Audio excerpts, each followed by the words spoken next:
গতকাল খেলা দেখেছি, আমার প্রিয় দল ব্রাজিলের। খেলা দেখতে গিয়ে একটু ক্লান্ত বোধ করেছি, যেটা এখন আর পুরোপুরি কাটিয়ে উঠতে পারিনি। তো যাই হোক, আমি আসলে এখনো খেলাধুলা দেখতে পছন্দ করি। এখনো তরুণ, ভালো লাগে।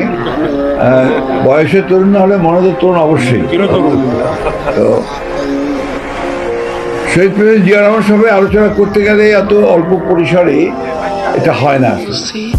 একটা কথা, খুব সত্য কথা বলেছেন, আমার যেটা মনে হয়েছে যে আসলে তার উপরে গবেষণাটা এত অপ্রতুল, যেটা আমার মনে হয় যে এটা ইতিহাসের প্রতি কিছুটা আপনার কৃপণতা দেখানো, অবিচার করা হয়েছে। আমি যেটা অনুরোধ করবো, আমাদের তথ্যমন্ত্রী এখানে উপস্থিত আছেন, তার এখন সুযোগ আছে যে এই বিষয়টা নিয়ে শহীদ প্রেসিডেন্ট জিয়া রহমানের পুরো জীবনটা নিয়ে, তার কাজগুলো নিয়ে, তার চিন্তা ভাবনাগুলো নিয়ে একটা গবেষণা, মানে ভালো উঁচু মানের গবেষণা হওয়া প্রয়োজন। এখন পর্যন্ত আমি যতগুলো বই পড়েছি, আমার কাছে একমাত্র আমাদের বিশিষ্ট সাংবাদিক, প্রয়াত সাংবাদিক মাহবুবুল্লাহ সাহেব, তার বইটাই আমার কাছে সবচেয়ে ভালো লেগেছে।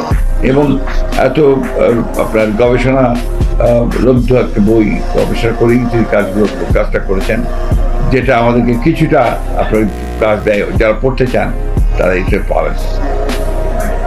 শহীদ প্রেসিডেন্ট জিয়া রহমান আমাদের কাছে, আমার কাছে বিশেষ করে মনে হয়, আমি তার সবচেয়ে বড় জিনিসটা কোনটা দেখি, অনেক কাজ করেছেন এই 3.5-4 বছরের মধ্যে। তিনি প্রায় প্রতিটি ক্ষেত্রেই, একটা রাষ্ট্রের প্রত্যেকটি ক্ষেত্রে তিনি হাত দিয়েছেন, চেষ্টা করেছেন শুরু করার।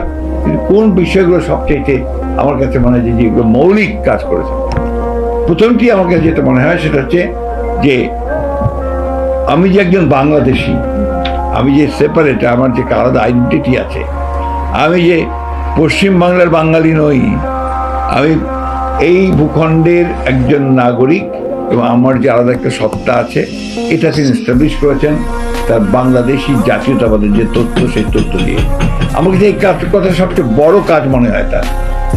দ্বিতীয় কাজটি হচ্ছে যে তিনি যে কথাটা আমাদের তথ্যমন্ত্রীও বলেছেন, আমাদের ভাই শিকদার সাহেব বলেছেন, যে শুধু সেটাই করেনি, যে বিশ্বাসটা তার ছিল যে গণতন্ত্র হচ্ছে সবচেয়ে উত্তম, যদিও সেটা একেবারে সবই একমাত্র নয়, কিন্তু এটা একটা নির্ভেজাল নয়, কিন্তু এটা একটা উত্তম শাসন ব্যবস্থা, যেটাকে একজন সৈনিক হয়ে তিনি কিন্তু নিয়ে নিয়েছিলেন, এবং ওটাকে প্রাতিষ্ঠানিক রূপ দেওয়ার জন্য তিনি কাজ শুরু করেছিলেন। তিনি, আপনি দেখেন, যখন